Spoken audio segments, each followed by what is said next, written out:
Allahumma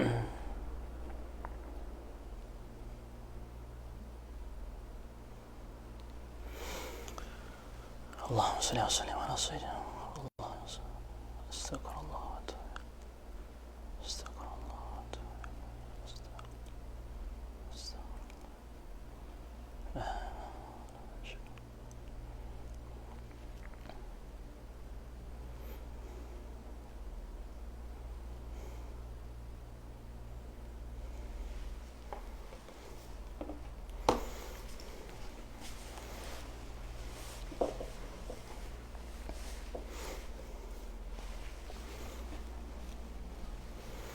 Alhamdulillah wassalatu wassalamu ala rasulillah wa ala alihi wa ashabihi wa man tamassaka bisunnatihi ila milqah.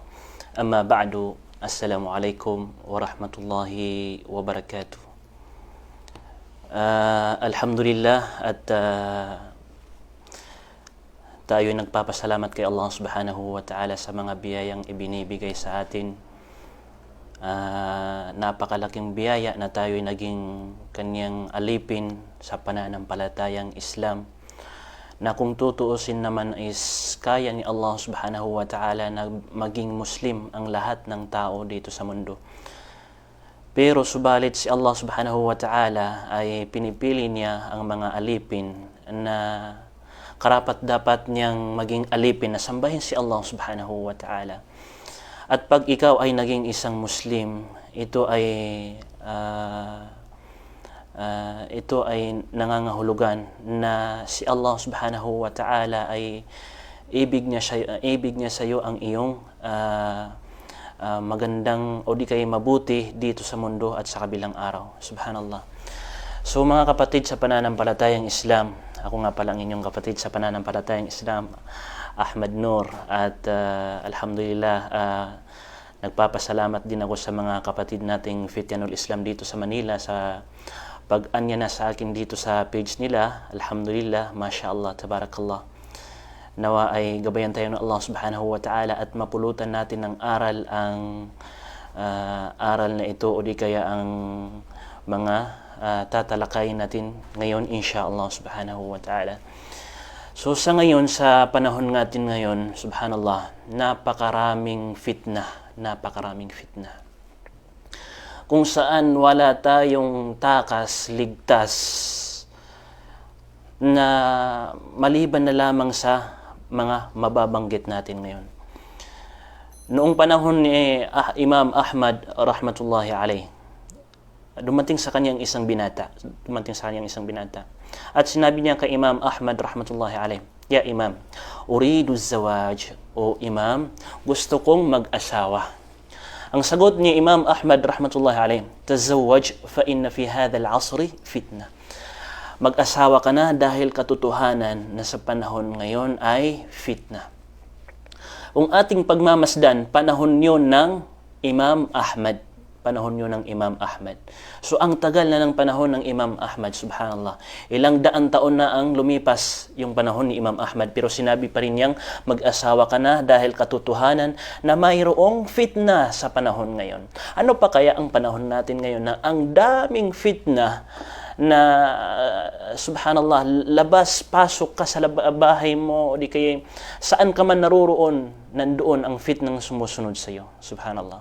Fitnatun nisa, mga tukso ng mga kababaihan, fitnatun nisa, tukso ng mundo, tukso ng mga kalalakihan. Siyempre may fitna din yung mga kalalakihan.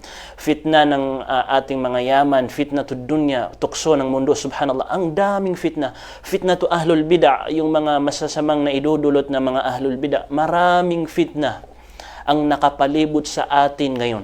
Subhanallah. Kaya kailangan nating maging matatag sa pananampalatayang Islam upang tayo ay makaligtas sa anumang fitnang kakaharapin natin sa panahon ngayon. Kailangan nating maging matatag sa pananampalatayang Islam, sa katuruan ng Allah subhanahu wa ta'ala, katuruan ng Quran, katuruan ng Islam, katuruan ng mahal na propeta sallallahu alaihi wasallam. Subhanallah. So, mga kapatid sa pananampalatayang Islam, paano nga ba tayo magiging matatag sa ating pananampalataya? Ikaw ay natatakot na, for example, ikaw ay natatakot na makapasok sa impyerno. So, paano ka magiging matatag sa pananampalatayang Islam upang makaligtas ka sa apoy ng impyerno? Apoy ng impyerno, di ba? So, kailangan mong maging matatag sa pamamaraan, sa katuruan ng ating relihiyong Islam. Una sa mga bagay na ito upang tayo ay maging matatag, subhanallah, sa pananampalatayang Islam, awalan, al-iqbalu ala al-Qur'anil azim, hifdhan wa tilawatan wa amalan.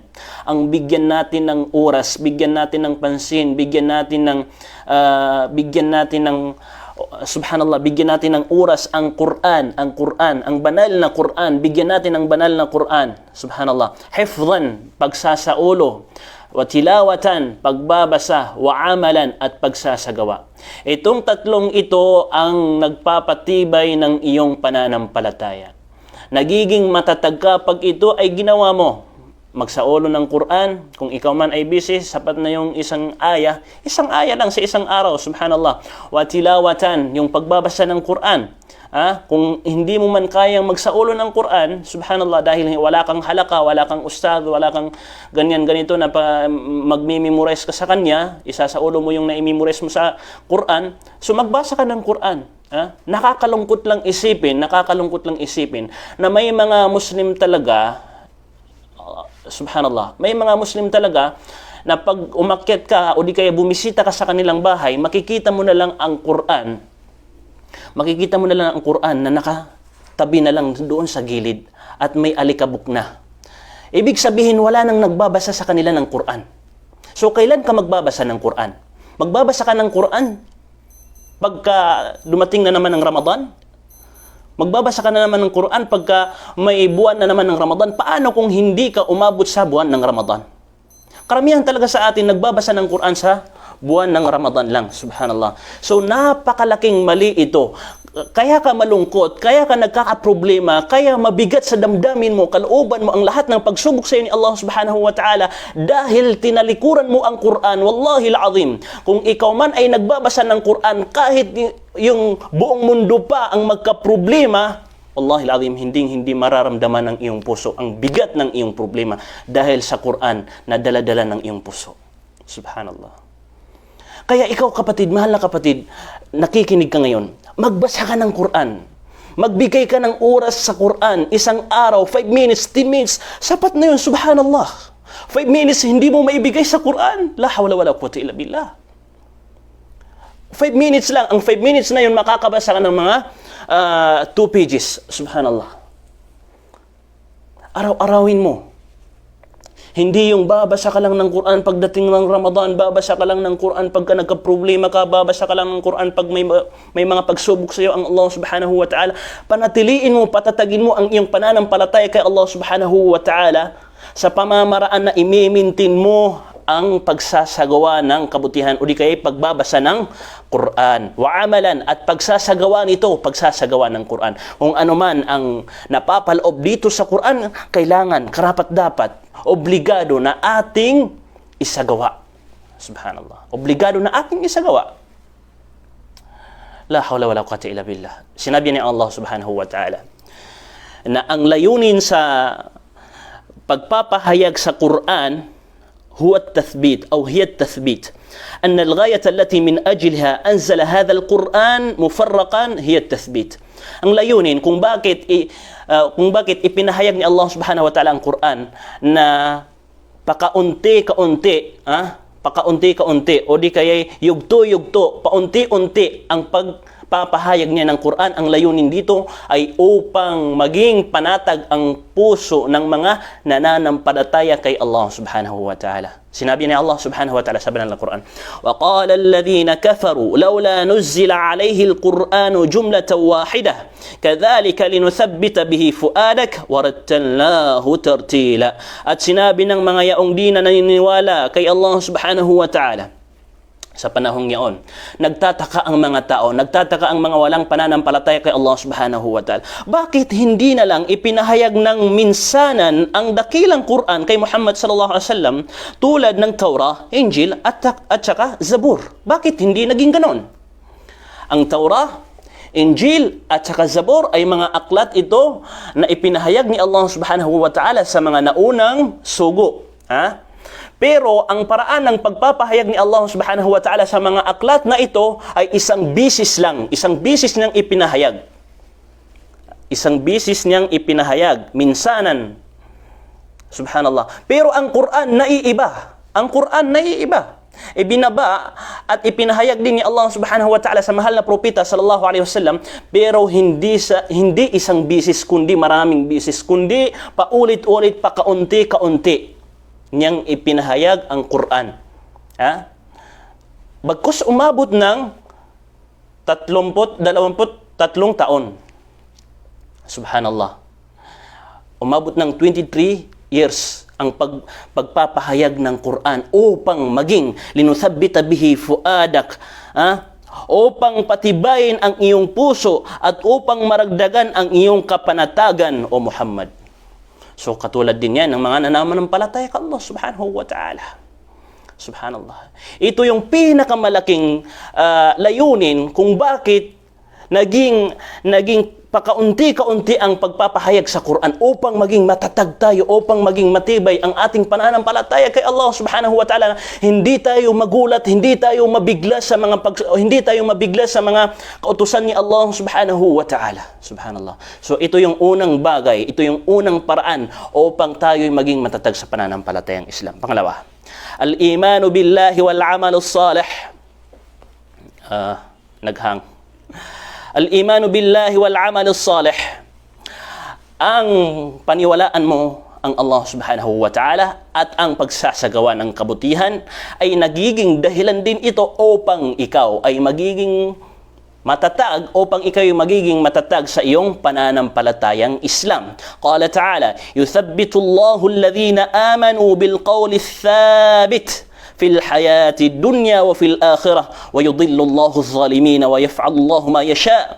Pinatatag ng Allah subhanahu wa ta'ala ang mga yaong naniniwala sa pamamagitan ng matibay na salitang katotohanan na ito ay pagtestigo ng la ilaha illallah. Sino yung pinatatag ni Allah subhanahu wa ta'ala? Ang mga taong mananampalataya, ang mga taong may pananampalataya kay Allah, hindi yung mga kuffar, hindi yung mga taong makasalanan, yung mga taong may takot kay Allah subhanahu wa ta'ala. Insyaallah, papapatagin ka ni Allah subhanahu wa ta'ala, magiging matatag ka sa pananampalatayang Islam sa pagtestigo ng la ilaha illallah.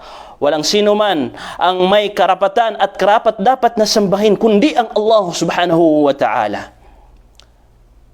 Sinabi ng mga iba sa mga ulama, mga scholar natin, ang pagpapatatag na ito ay dito mo makakamtan sa huling hininga mo sa buhay, huling hininga mo sa mundo, subhanallah. At pag ikaw ay dinatnan na ng kamatayan, nandyan na ang sakaratul maut, nandyan na ang kamatayan, mababanggit mo o di kaya'y mababanggit mo ang salitang la ilaha illallah. Yan yung pagpapatatag sa iyo ni Allah subhanahu wa ta'ala. Sa paraang yaon, subhanallah.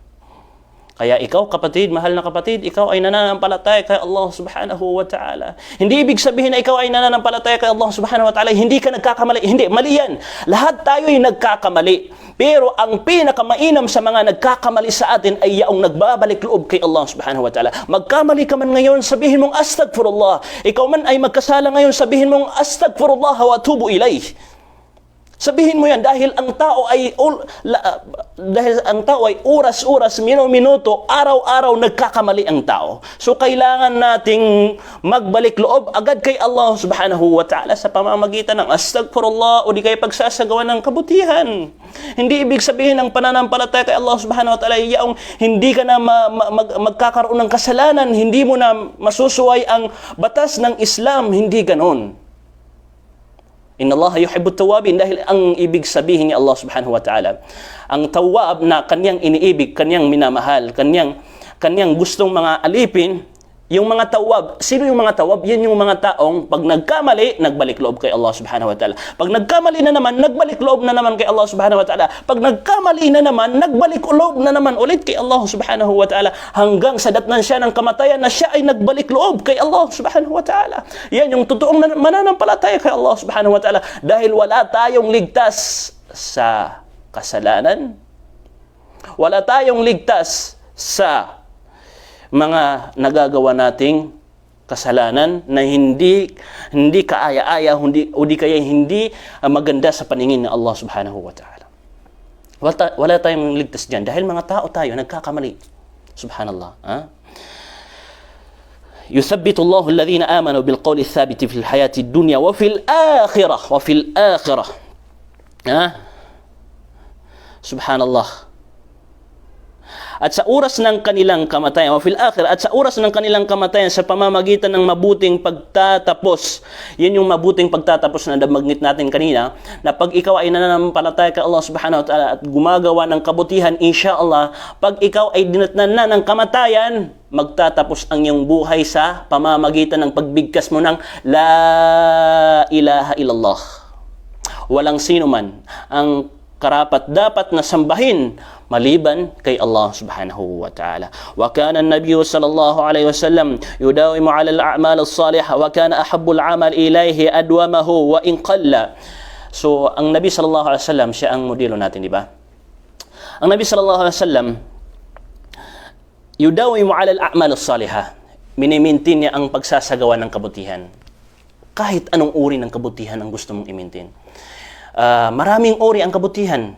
Pagsasagawa ng kabutihan sa magulang, yung hindi ibig sabihin ng pagsasagawa ng kabutihan sa mga magulang is yung pagbibigay lang natin sa kanilang pera. Hindi. Pwedeng yung pangungumusta sa kanila, o di kaya ngitian mo sila, o di kaya magbiro ka sa kanila, sabihin mo sa papa mo, "Oh papa, kaya tumatanda ka ngayon, ang gwapo-gwapo mo na." Sabihin mo kay mama mo, "Mama, ang ganda-ganda mo." Mashallah, kasama yan sa mga mabuting gawain. Araw-arawin mo, subhanallah. Kamustahin mo ang iyong mga magulang, kamustahin niyo ang iyong mga subhanallah, mga anak, mga asawa. Dahil kasama yan sa mga mabubuting gawain, kahit anong gusto mo, at least i-maintain mo. O di kaya pagbabasa ng Quran, kahit 5 minutes lang ang oras mo sa pagbabasa ng Quran, la hawla wala quwwata illa billah, i-maintain mo ito. Dahil mas mainam yon kaysa sa taong nagbasa ng Quran sa loob ng isang araw, and then after 1 month, 2 months, 3 months, hindi na nagbabasa ng Quran. So mas mainam yung nagbabasa ka ng Quran ng paunti-unti, 5 minutes sa isang araw, mas mainam yun, at least maintain naman, di ba? So yan yung pangalawa. Ito yung pangatlo, tadabburu qisasil anbiya wa dirasatuha lit-ta'assi wal amal. Wa dalilu ala dhalika qawluhu ta'ala, wa kullan naqussu 'alayka min anba'ir rusul ma nuthabbitu bihi fu'adak wa ja'aka fi hadhihi al-haqqa wa maw'izatu wa dhikra lil mu'minin. Subhanallah. Kasama sa mga nagpapatibay ng ating pananampalataya kay Allah subhanahu wa ta'ala. Pag tayo ay nagka-problema, pag tayo ay sinusubukan ni Allah subhanahu wa ta'ala, pag tayo ay may kinakaharap na mga pagsubok ni Allah subhanahu wa ta'ala, kahit gaano pa kahirap yan, kahit gaano pa kasakit yan, isipin natin ang mga nangyari sa mga mahal na propeta alaihimussalam. Isipin natin kung ano yung mga pinagdaanan ng mga propeta alaihimussalatu wassalam. Sa mga paghihirap, sa mga pagsubok na pinagdaanan nila. Ngunit naging matatag sila, naging matibay sila, naging matatag sila sa pananampalataya ni Allah subhanahu wa ta'ala. Kung tutuusin, sila yung mga taong pinakamahal ni Allah subhanahu wa ta'ala. Sila yung pinakamalapit kay Allah. Sila yung may pinakamalakas na pananampalataya, iman kay Allah subhanahu wa ta'ala. Subalit sila din yung may malakas na pagsubok mula kay Allah subhanahu wa ta'ala. So hindi ibig sabihin ng mga pagsubok sa iyo ni Allah subhanahu wa ta'ala, it doesn't mean na ikaw ay galit sa iyo si Allah subhanahu wa ta'ala, na ikaw ay kinakamuhian ni Allah subhanahu wa ta'ala. Hindi yun ibig sabihin nun. Pwedeng sinusubukan ka ni Allah subhanahu wa ta'ala dahil gusto niyang maging matatag ka, dahil gusto niya yung kabutihan para sa iyo. Inna Allah idha arada Allah bi'abdihi khairan, kama dhukira fil hadith, idha arada Allah bi'abdihi khairan ajjala lahu al-'uqubata fid dunya. Pag si Allah subhanahu wa ta'ala ay ginusto niya sa iyo ang kabutihan, ajjala lahu al-'uqubata fid dunya, pauunahin niya sa iyo ang mga pagsubok sa iyo dito sa mundo. Subhanallah. So, tingnan mo. So, kailangan mong maging matatag. So pag hindi mo na kaya talaga, pag naiisip mo, ang laki na ng problema mo, ang laki na ng fit ng nakikita mo, ang dami na ng fit ng nakikita mo, isipin mo yung mga fit na nagdaan sa mga mahal na propeta, alayhimussalam. Nabiullah Yunus, yung Yunus, alayhissalam, isang propeta, kinain ng isda at nagtagal sa tiyan ng isda. Subhanallah. Ibrahim, itinapon sa apoy. Subhanallah. Muhammad sallallahu alaihi wasallam, binugbog. Subhanallah. Pero gayon pa man, sila ay naging matatag sa pananampalatayang Islam. So isipin mo, mahal na kapatid, kung ikaw man ay nagdaan ng mga problema, mga pagsubok mula kay Allah subhanahu wa ta'ala, isipin mo na may mga mas nauna pa sa iyo at mas mabibigat ang mga kanilang pagsubok mula kay Allah subhanahu wa ta'ala. Para ikay nga ay maging matatag sa pananampalatayang Islam. At yan din yung dahilan kung bakit isinalaysay ni Allah subhanahu wa ta'ala sa kanyang mahal na propeta sallallahu alaihi wasallam upang maging matatag ang Muhammad sallallahu alaihi wasallam. Wa kullan naqussu alayka min anba'ir rusul. At ang lahat ng aming isinalaysay sa iyo o propeta o Muhammad na mga kwento na mula sa mga nangyari sa mga sugo na nauna sa iyo at sa lahat ng kakailangan mo na magpapatatag sa iyo ng iyong kalooban ay upang maisakatuparan ang pagpapalaganap ng mensahe. Kasi pag hindi ka naging matatag sa pananampalatayang Islam, hindi mo makakamtan yung gusto mo, hindi ka magiging totoong mananampalataya kay Allah subhanahu wa ta'ala, hindi mo makakamtan ang paraiso ni Allah subhanahu wa ta'ala. So kailangan mo maging matatag dito sa mundo upang makamit mo ang paraiso ni Allah subhanahu wa ta'ala sa kabilang araw. Insyaallah. Insyaallah. Bi'idnillahi subhanahu wa ta'ala. So pang-apat, ad-du'a. Subhanallah. Napapansin ko na marami ang nagkukulang sa atin dito.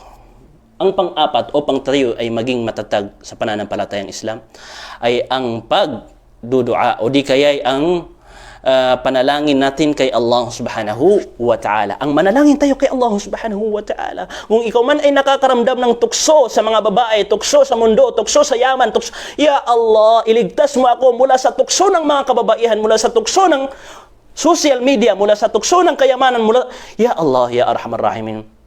Ito yung pinakamalaking sandata natin na karamihan sa ngayon ay nakakalimutan na niyang subhanallah, manalangin kay Allah subhanahu wa ta'ala. Na sinabi ni Allah subhanahu wa ta'ala, ujibu da'wat ad-da'i idha da'an. Tatanggapin ko, pakikinggan ko ang alipin kong nananalangin sa akin, subhanallah, ibibigay ko sa kanya ang kanyang kailangan. So bakit mo kinakalimutan ito? Kailangan mo lang magtiis, kailangan mo lang magsabar. Bakit? Dahil ang kahilingan natin kay Allah subhanahu wa ta'ala ay nasa 4 na kalagayan na ito. Tandaan nyo ang hiling natin kay Allah subhanahu wa ta'ala ay nasa 4 na kalagayan na ito. Unang kalagayan, hihiling tayo kay Allah subhanahu wa ta'ala, on the spot, ibibigay niya sa atin. At sa oras na hilingin natin kay Allah subhanahu wa ta'ala, pwedeng ibigay niya sa atin. Sa time na yon, ibibigay niya talaga sa atin. Yan yung unang kalagayan. For example, gumanon ka ng, Allahumma gfirli, Ya Allah, patawarin mo sana ako. Maaaring ibigay niya sa iyo sa time na yon. Okay. Pangalawang kalagayan ng hiling natin kay Allah subhanahu wa ta'ala, yu'ajjiluhu. Hindi man niya ibibigay ang kahilingan mo ngayon, pero ibibigay niya bukas, makalawang araw, next week, next month, next year. Okay? So, kailangan nating matutunan yan. Kailangan nating maintindihan yan. Huwag kang magmadali. Huwag mong sabihin, bakit hanggang ngayon hindi pa dumadating ang hiling ko kay Allah subhanahu wa ta'ala? Bakit hanggang ngayon hindi pa dumating ang aking partner sa buhay? Bakit hanggang ngayon wala pa akong misis? Bakit hanggang ngayon wala pa akong mister na matagal ko nang hiniling kay Allah subhanahu wa ta'ala sa Laylatul Qadr sa Ramadan na sana ay magkaroon ako ng partner sa buhay. Bakit hanggang ngayon hindi pa dumadating? Huwag kang magmadali. Insyaallah, ibibigay sa iyo ni Allah subhanahu wa ta'ala. Insyaallah. Huwag kang magmadali. Pangatlo, kalagayan ng ating panalangin kay Allah subhanahu wa ta'ala. Hindi man niya ibigay ang kahilingan mo, papalitan naman niya ng mas mainam pa sa kahilingan mo. So napakarami sa atin, kahit sino sa atin, Kahit sino sa atin, suriin niya. O di kaya, tingnan mo ang iyong sarili. Lahat ng pagmamay-ari mo, cellphone man, relo man, o kahit anong pagmamay-ari mo, may mga bagay na ibinigay sa iyo ni Allah subhanahu wa ta'ala na hindi mo naman hiniling kay Allah subhanahu wa ta'ala. Napakaraming bagay. Wallahil azim. Ito, iPhone 7 Plus, sinabi ko ba kay Allah subhanahu wa ta'ala, hiniling ko ba kay Allah subhanahu wa ta'ala, ya Allah, bigyan mo sana ako ng iPhone 7 Plus? Hindi, pero nagkaroon ako nito. Subhanallah. Ito, hiniling ko ba sa kanya? Hindi. At ganun ka din, may mga kayamanan ka, may mga pagmamay-ari ka na hindi mo hiniling kay Allah subhanahu wa ta'ala. Kusang ibinigay na lang niya sa iyo. Dahil hindi mo alam na maaaring may panalangin kay Allah subhanahu wa ta'ala na hindi niya ibinigay sa iyo, kaya pinalitan na lamang niya ng mas mainam pa sa iyo. Mas mainam pa sa hinihingi mo.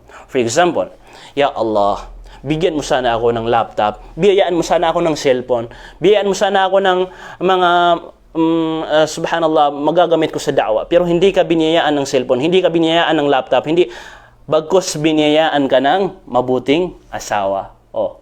So see, nakita mo? Hindi mo namang sinabing, ya Allah, for example, ang daming nakakasal ng biglaan, hindi niya alam na ikakasal na pala. Di ba? Subhanallah. At ganun din, ya Allah, biyayaan mo sana ako ng motor, pero hindi ka binigyan ng motor, bagkus binigyan ka ng sasakyan, binigyan ka ng Montero, Fortuner, depende kung anong binigay sa'yo. Di ba? So marami yung binibigay sa iyo ni Allah subhanahu wa ta'ala na hindi mo hiniling kay Allah subhanahu wa ta'ala. Pang-apat na kalagayan ng ating hiling kay Allah subhanahu wa ta'ala. Mukhang uhaw-nawa. Pang-apat na kalagayan ng ating hiling kay Allah subhanahu wa ta'ala, hindi man niya tanggapin dito sa mundo. Hindi man niya ibigay dito sa mundo, insya-Allah, makikita mo sa huling araw. Dahil ang pagdudua, ang panalangin natin kay Allah subhanahu wa ta'ala ay isang uri ng pagsasamba kay Allah subhanahu wa ta'ala. At ang lahat ng pagsamba kay Allah subhanahu wa ta'ala ay bibigyan ka ng biyaya sa mga pagsambang na isagawa mo, insyaAllah. So lahat ng mga la ilaha illallah, lahat ng mga biyayang binibigay sa inyo Allah subhanahu, lahat ng mga dua na pinagdudua mo o di kay pinapanalangin mo kay Allah subhanahu wa ta'ala, bibigyan ka, may katumbas na ganipala mula kay Allah subhanahu wa ta'ala. Hindi masasayang yan, insyaAllah subhanahu wa ta'ala. So, mukhang umabot na tayo sa puntong 30 minutes. So, pasensya na sa lahat. Parang dito na lamang tayo kasi ayoko talagang magsalita ng matagal. Hanggang pang-8 pa ito, pero pang-4 lang yung natapos natin. Inshallah, baka sakaling may ibang oras tayo. Biidnillah subhanahu wa ta'ala. Ayaw ko talagang pahabain yung oras na binibigay ko dito sa social media. Dahil mas gusto ko yung maikli at naiintindihan naman ng lahat. Inshallah subhanahu wa ta'ala sa susunod ng oras. Maraming salamat sa mga sumusubaybay ngayon at nanonood ngayon. Sana ay may napulot tayong aral dito. Inshallah subhanahu wa ta'ala itutuloy natin ito sa ibang oras. Aqulu qawli hadha, wassalamu alaikum wa rahmatullahi wa barakatuh.